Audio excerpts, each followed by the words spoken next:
이번 영상에서는 리딩 지저스 1권의 6번째 수업을 담았습니다. 오늘은 민수기를 살펴보며 이스라엘 백성의 광야 여정을 들여다보고 백성의 불순종에도 언약을 지키시는 신실하신 하나님을 만나봅시다. 대부분의 사람들에게 민수기는 읽지 않고 넘기고 싶은 책입니다.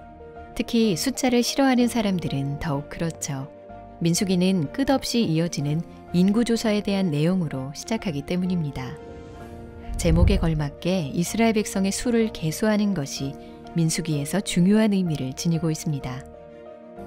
그러나 시작부터 지루하게 느껴지는 민수기를 우리는 어떻게 읽고 이해해야 할까요?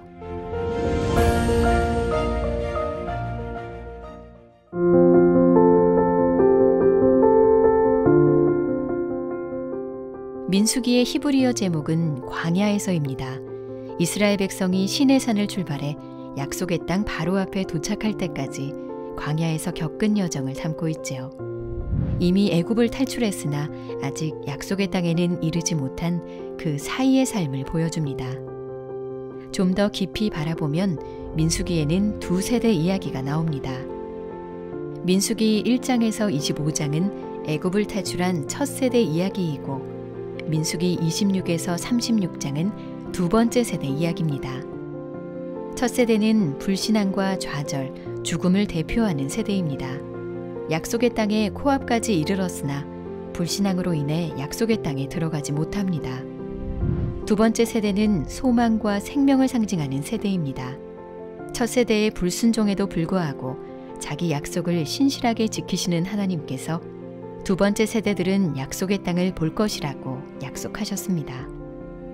민수기는 이 두 세대의 반복된 죄를 보여주는 동시에 그들을 향한 하나님의 반복된 은혜도 이야기합니다. 하나님의 공의와 더불어 하나님의 자비도 함께 보여주는 것이죠. 그럼 먼저 첫 세대의 이야기를 살펴볼까요?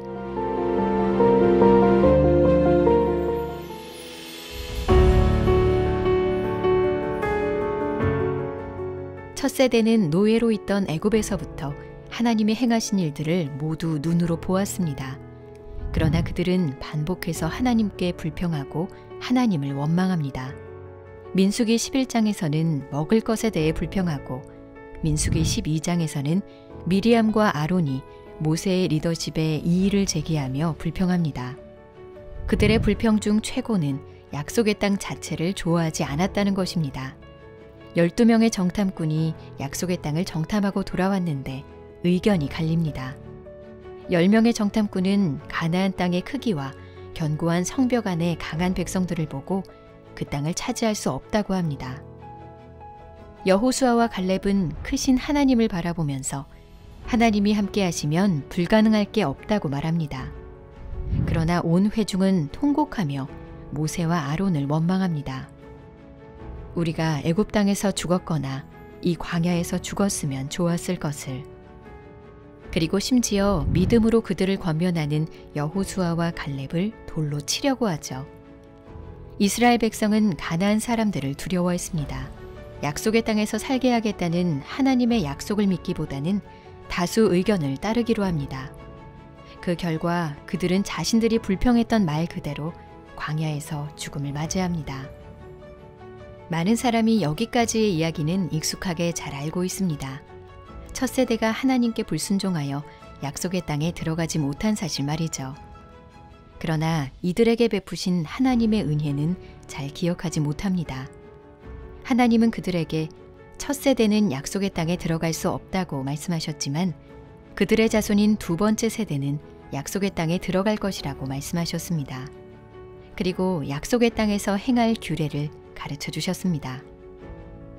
또한 민수기 15장 마지막에서는 이스라엘 백성에게 옷자락 끝에 술을 달아 하나님과 그의 계명을 기억하라고 명령하십니다.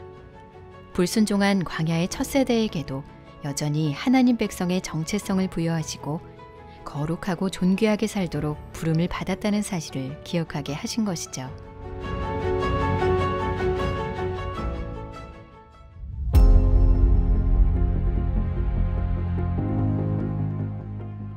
언약에 신실하신 하나님의 사랑과 인자하심은 여기서 멈추지 않습니다. 민수기 22장에서 24장에 나오는 이방인 선지자 발람 이야기는 하나님께서 이스라엘 장래에 약속하신 복과 소망을 보여줍니다. 이스라엘이 모압 평지에 진을 쳤는데 모압 왕은 두려워 발람에게 그들을 저주해달라고 합니다. 그러나 하나님께서는 발람의 저주를 여러 번이나 막으시고 도리어 그의 입으로 이스라엘을 축복하십니다. 이스라엘의 장래에 대한 놀라운 축복이 선포된 후에 바로 매우 참담한 현실이 이어집니다.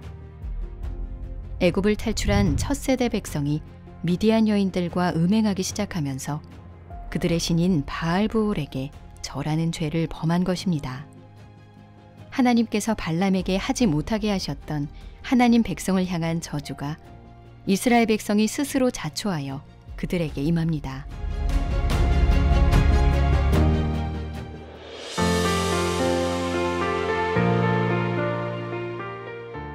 민수기 26장부터는 새로운 세대를 계수하는 인구조사가 시작됩니다. 하나님께서 이전 세대를 완전히 멸하셨음에도 백성의 총수는 거의 변하지 않고 그대로였습니다. 단 민수기 25장에서 지도자가 우상숭배의 죄를 범한 시므온 지파만은 예외였습니다. 시므온 지파의 수만 현저히 줄어 있었습니다. 첫 번째 세대와 비교해 크게 나아진 바는 없었으나 그럼에도 소망과 생명을 상징하는 세대입니다. 그들은 첫 세대와 달리 하나님께서 약속하신 땅에 들어가 유업을 받게 됩니다.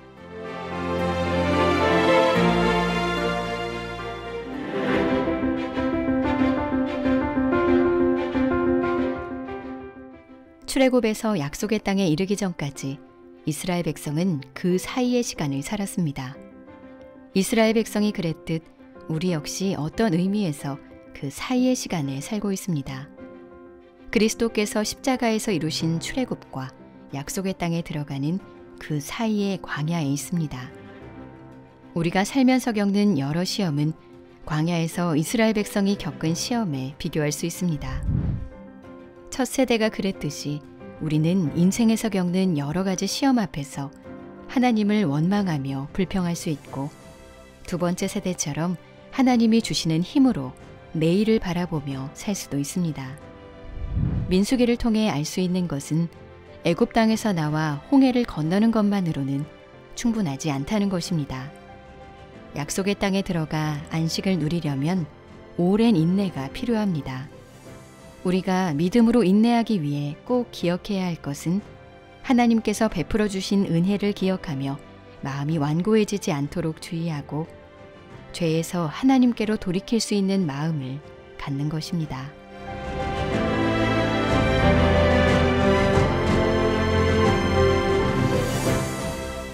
민수기 21장에는 유명한 놋뱀 사건이 나옵니다. 음식 때문에 또 불평하는 이스라엘 백성에게 하나님은 불뱀을 보내 물게 하십니다. 그제야 백성은 회개하고 모세가 그들을 위해 간구하지요. 하나님은 모세에게 놋뱀을 만들어 장대 위에 매달아 백성들이 바라보게 하라고 명하셨습니다. 이때 믿음의 눈으로 놋뱀을 본 백성은 죽지 않고 살았습니다. 이 사건은 우리에게 복음이 무엇인지 명확히 보여주고 있습니다. 모세가 광야에서 뱀을 든 것 같이 인자도 들려야 하리니 이는 그를 믿는 자마다 영생을 얻게 하려 하심이니라. 이스라엘 백성이 놋뱀을 보고 살았듯 죄인으로 마땅히 죽어야 했던 우리는 십자가에 달린 그리스도를 바라보고 살아납니다. 그리스도께서 우리의 불순종에 대한 죄값을 대신 담당하심으로 우리는 하나님 백성의 숫자 안에 들어가고 약속의 땅을 유업으로 받을 수 있게 된 것입니다.